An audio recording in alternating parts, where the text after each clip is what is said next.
Companheiro João Jorge. Bem, boa noite, companheiros. Eu acho que já, pelo avançado da hora, a gente já pode dizer boa noite. Eu queria primeiro saudar todos os presentes, de todos os partidos que aqui estão, dos sindicatos, os companheiros que falaram em nome do funcionalismo, do Sindicato dos Rodoviários de Sorocaba, da APUESP, de outras organizações que estão aqui presentes, bancários, metalúrgicos. Tudo isso é uma representação não de entidades que estão aqui presentes, mas dos militantes delas, que são a alma dessas entidades. Das pessoas que vão lá amassar o barro, distribuir o panfleto, fazer o piquete. Esse é o espírito dos comitês de luta contra o golpe. Eu queria, em primeiro lugar, saudar todos vocês que estão aqui presentes em nome da Aliança da Juventude Revolucionária, a juventude do PCO. Em segundo lugar, eu acho importante que todos compreendam essa segunda conferência que a gente realiza dessa natureza. A primeira, como foi falado pelo companheiro Antônio Carlos, ocorreu logo antes da inscrição da chapa do Lula em 2018. O nosso objetivo é criar um amplo movimento popular. Opa! Olha só. Melhor eu segurar isso aqui. O nosso objetivo é criar um amplo movimento popular para que possa efetivamente se opor à direita e que possa servir como um movimento independente das direções que se mostraram completamente paralisadas para agir em defesa dos interesses da população, não só aqui no Brasil, mas no mundo todo. É uma coisa que nós temos que entender, é o seguinte: as condições de vida da população são intoleráveis. O que acontece no Brasil, mas não só no Brasil, no mundo todo, com a classe trabalhadora, com os mais pobres, é intolerável não de um ponto de vista socialista, de um ponto de vista democrático. Você ter uma situação onde na França, por exemplo, 1% da população tem mais renda que metade da população inteira, num país rico, isso daí não é democrático. Isso é barbárie. Você vai nos países ricos, tem gente morando na rua. Você vem nos países pobres, a fome é uma pandemia. A fome ocupa territórios inteiros da nação. Isso daí, o fato disso existir e o fato de que as direções da esquerda não fazem nada para combater esse estado de perplexo, que deixa qualquer um que observa com cuidado perplexo, justifica essa conferência. Os comitês de luta contra o golpe foram criados a partir de uma iniciativa para combater o impeachment da presidenta Dilma. Nós, do PCO, da JR, de outros partidos como o PT, nós nos juntamos nas cidades, nas universidades, nas fábricas, de forma a reunir os interessados em travar aquela luta, organizar manifestações, fazer uma ação quando ninguém fazia nada. Onde você batia na porta de um sindicato e, salvo raríssimas exceções, o pessoal não atendia. Onde você queria fazer alguma coisa contra o impeachment da Dilma, contra um negócio que era um golpe flagrante, o pessoal não fazia nada. Então, o próprio movimento sentiu que ele precisava de uma outra forma de organização, mais flexível, que não substituísse as formas tradicionais de organização, mas que funcionasse ao lado delas, de forma paralela. Os comitês surgiram para essa função. A primeira conferência, como a gente disse aqui, organizou a campanha do É Lula ou Nada. Uma campanha que, na nossa opinião, foi muito bem sucedida, porque preparou o terreno para a luta posterior. Porque depois que a esquerda entrou no plano B, e colocou o Haddad como candidato e realizou aquela verdadeira catástrofe eleitoral, entregar o governo para o Bolsonaro daquela forma vergonhosa que foi 2018, uma boa parte do pessoal, mesmo quem votou no Haddad, olhou e falou: o problema é que tiraram o Lula da eleição. Foi um papel preparatório, político. Essa conferência serve o mesmo propósito, preparar a ação política. Nós temos que debater aqui o problema da atuação política. O que nós vamos fazer no próximo período? Como nós vamos agir? Quais vão ser as campanhas? Eu falo aqui, eu queria retomar alguns pontos que foram falados por companheiros antes de mim e adicionar alguns. O companheiro Rui deu muita ênfase no problema das direções. E uma coisa que nós temos que dizer é que o mundo vive hoje uma crise profunda de direções. Em Portugal, nós vimos, por exemplo, a esquerda entregar os pontos, os partidos mais à esquerda foram fazendo alianças, e num país que teve uma revolução antifascista, esse ano ressurgiu o fascismo em Portugal e ameaça tomar conta do mundo. Na Espanha, onde teve a ditadura de 40 anos do Franco, os mesmos fascistas se reorganizam e se preparam para tomar o poder, ameaçando toda a classe trabalhadora com uma ditadura ferrenha. Na Inglaterra, a esquerda colocou todas as fichas deles na eleição e eles entraram de cabeça numa catástrofe eleitoral. Agora a situação é deprimente. A esquerda foi derrotada nas eleições. Na América Latina, no entanto, nós vemos uma situação diferente.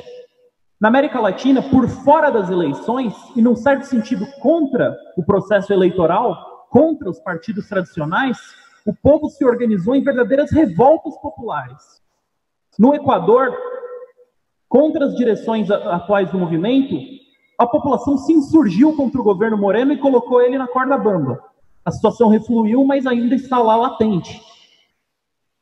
Então, o que nós vemos é o seguinte: em vários lugares existe um ânimo de lutar, de preparar o combate, de dar o combate contra a direita. Aqui no Brasil, nós vemos isso com tudo que é feito. Um dos exemplos, e eu cito isso por ser estudante da USP, nós vimos os ataques às universidades federais esse ano. O governo Bolsonaro cortou 30% da verba das universidades federais. A resposta do movimento popular foi grande, porque houve um chamado, fraco, mas houve um chamado, e a resposta da população foi enorme. Foi 15 de maio? Foi 15 de maio. No dia 15 de maio tiveram 1 milhão de pessoas na rua, e o governo recuou. Não sei se todo mundo sabe, mas as verbas foram descontingenciadas, o dinheiro voltou para as universidades. O que mostra que você pode fazer quantas notas de repúdio você quiser, você pode pedir para os deputados do PSOL levantarem a plaquinha lá no Congresso, isso aí não adianta nada. O que a gente vê que adianta é o pessoal ir para a rua, enfrentar o governo e exigir a derrubada do governo Bolsonaro. Muita gente falou que as manifestações eram contra os cortes. Muita gente falou que as manifestações eram pedindo a cabeça do ministro Abraham Weintraub. Mas a verdade é que ninguém quer a cabeça do Weintraub. Ninguém quer a cabeça da Damares. Ninguém quer a cabeça do Salles, o ministro que mandou desmatar a Amazônia. Porque a gente quer a cabeça do chefe da quadrilha, da cabeça dos milicianos. Isso é uma coisa que a gente precisa dizer. Mas eu queria colocar uma questão aqui, que eu acho muito importante. Na América Latina, onde a população enfrentou os governos e está enfrentando, na Bolívia se instaurou uma ditadura apoiada pelo exército que reprime brutalmente o povo, foi formado comitês como os nossos comitês. Nos bairros de El Alto, nas comunidades próximas da capital, foi formados comitês de defesa para enfrentar os golpistas. E os comitês fazem exatamente as mesmas coisas que a gente faz. Se reúnem os ativistas, vão nas comunidades, mobilizam as pessoas, organizam manifestações, só que lá falta um horizonte político, como falta em todos os lugares. No Chile, eles sabem que eles não querem uma Assembleia Constituinte com a direita, mas eles não sabem o que pedir no lugar. No Equador, eles pediram fora Moreno, mas eles não sabiam o que colocar no lugar. Em todos os lugares falta uma política. Esse é o sentido dessa conferência. Trazer para cá e debater. E aí, o que nós vamos fazer? Nós apresentamos aqui uma proposta. É bem clara. Enfrentar o governo Bolsonaro e exigir a sua derrubada. Em primeiro lugar, como primeira medida. Porque todo o resto é secundário. Porque não adianta você impedir a reforma da Previdência e manter o Bolsonaro no poder. Porque na próxima oportunidade que ele tiver, quando o movimento tiver decaído, vai vir a reforma da Previdência. Se você não adianta ter essa vitória parcial que nós tivemos nas universidades, de reaver o dinheiro, porque na próxima oportunidade ele vai cortar o dinheiro de novo. Isso é muito importante. Nós precisamos passar por um período aqui de agitação preparatória, porque a crise está vindo. Como o companheiro Renan, que me antecedeu aqui, falou, e falou de forma bem clara, as condições objetivas estão dadas.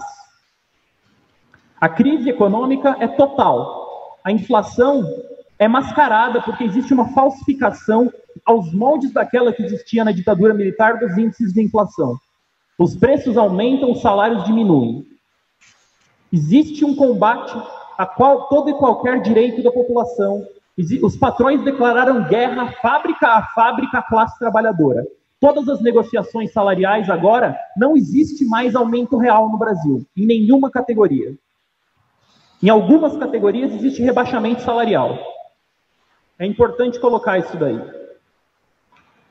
Eu queria colocar também uma questão que eu acho essencial. O papel da juventude nesse trabalho todo. No Chile, a mobilização que hoje ameaça o governo Piñera é uma mobilização que começou como uma mobilização de estudantes, exigindo a diminuição de o que é no Brasil 15 centavos no aumento do metrô. Eles foram a faísca que pôs fogo no país. No Equador, tinha uma presença forte dos estudantes. Na Argentina, existe uma mobilização grande de estudantes. Na França, junto com a crise dos coletes amarelos, os estudantes secundaristas foram à rua. No Brasil não é diferente. Os estudantes, a juventude, tem um papel essencial nessa discussão. Porque a juventude não está comprometida com os erros do passado, a juventude não está comprometida com as direções que estão aí. É um movimento novo que está surgindo. A juventude, inclusive, não está nem comprometida com as direções do movimento estudantil oficial, como a UNE, como as UES, como os DCS. Elas estão comprometidas com a luta contra o Bolsonaro. Isso a gente viu no Carnaval. Na hora que você juntava lá 2, 3, 5 mil jovens num bloco de Carnaval, o pessoal mandava o Bolsonaro tomar naquele lugar. Era invariável. Podia ser em qualquer estado do país, cidade grande, média ou pequena, acontecia. Então, é muito importante, e eu acho que a gente tem que tirar como uma primeira tarefa, organizar os comitês de luta contra o golpe nas universidades, como uma tarefa principal do próximo período. Mas é importante também a gente não cair numa política que seja restrita. Se nós temos que atuar na juventude, a juventude tem que servir, como serviu no Chile, como uma faísca, para ajudar a acender a chama da mobilização geral. Por isso, nós precisamos fazer com que o movimento de juventude vá às fábricas, conversar com os operários, trabalhar fábrica a fábrica, local de trabalho a local de trabalho, trabalhar a classe trabalhadora e ajudar numa aliança entre os operários, os trabalhadores da cidade e do campo, os estudantes, todos eles juntos, o combate contra o governo de extrema-direita. Eu acho muito importante, eu acho que a gente tem que fazer essa discussão aqui. A união do movimento estudantil com o movimento operário e com o movimento camponês. Bem, eu queria também comentar o problema do último período. O último período foi marcado por correntes, como é que a gente pode dizer, antagônicas. Por um lado, os comitês de luta contra o golpe, o Partido da Causa Operária, outras organizações, levantam o Fora Bolsonaro, que é uma política de declarar guerra aos golpistas. Fala, nós não vamos aceitar nenhum tipo de governo golpista até que seja restaurado aqui, em primeiro lugar, condições normais de trabalho e uma eleição onde possa ter o Lula candidato, o candidato que o povo quer. Então, isso é muito importante. Esse é um polo, o polo de enfrentamento com o golpe. Dentro da esquerda, existe um outro polo. Setores da esquerda aqui apresentam uma política de frente ampla, que foi denunciada aqui anteriormente como uma frente com a direita, em que as primeiras vítimas são os pobres e os oprimidos desse país, porque eles são os primeiros a serem rifados para fazer a aliança. Para fazer uma aliança com o PSDB não entrega nada. Essa que é a mais pura verdade. Eles não vão dar nenhum passo atrás na política neoliberal que eles aplicam em São Paulo, que, na minha opinião, não tem diferença nenhuma com a política que é aplicada pelo Bolsonaro.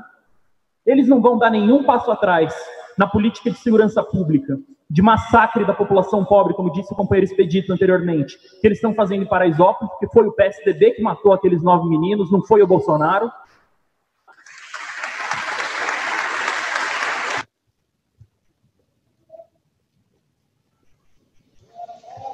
Fora Dória! Fora Dória! Fora Dória! Exatamente. Esse é o problema. A aliança com a direita, em primeiro lugar, é para rifar a população pobre desse país. Porque o PSDB não vai deixar nada do programa deles de lado e nós vamos abandonar a política de valorização do salário mínimo, nós vamos abandonar a política de defesa dos interesses dos trabalhadores, da educação pública e gratuita, nós vamos abandonar tudo para deixar o PSDB governar. Isso daí não pode acontecer. Tem setores que falam que isso daí é para defender a democracia. Mas a verdade é que muita gente aqui viveu os anos do governo FHC. Tinha alguma democracia? Tinha democracia nos sindicatos? Quando os petroleiros entraram em greve em 95, tinha democracia para eles? Não tinha. Não tinha nada. Então a gente tem que dizer o seguinte, unidade tem que ser com quem luta, com quem está na rua. Porque o PSDB não tem ninguém na rua, não tem militante, não serve para nada. Serve para levantar plaquinha no Congresso lá junto com o PSOL. Não tem sentido.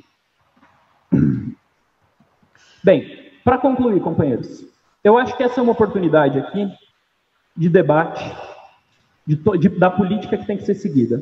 Nós precisamos de uma política clara para o próximo período, de ação, não só de discurso. Muita gente vai falar para a gente protelar até outubro do ano que vem para eleger um monte de vereador da esquerda. E aí vai acontecer o que está acontecendo no mundo inteiro. Nós vamos colocar nossa fé na eleição e não vai sobrar nada quando terminar. Agora, se a gente travar uma luta séria no próximo período, em todas as cidades, em todas as fábricas, em todas as universidades, nós temos sim como construir um movimento amplo para enfrentar os golpistas. É possível vencer, só precisa fazer. No Chile, eles pegaram um governo sólido, que todo mundo falou que ia durar, que era uma nova era no Chile, de governos conservadores, e eles demoliram o governo em um mês. A mesma coisa pode acontecer aqui, contanto que as pessoas que estão aqui nesse plenário hoje ajudem a alcançar mais pessoas, expandir o movimento e criar efetivamente o movimento da rebelião popular. Muito obrigado e até a próxima, companheiros.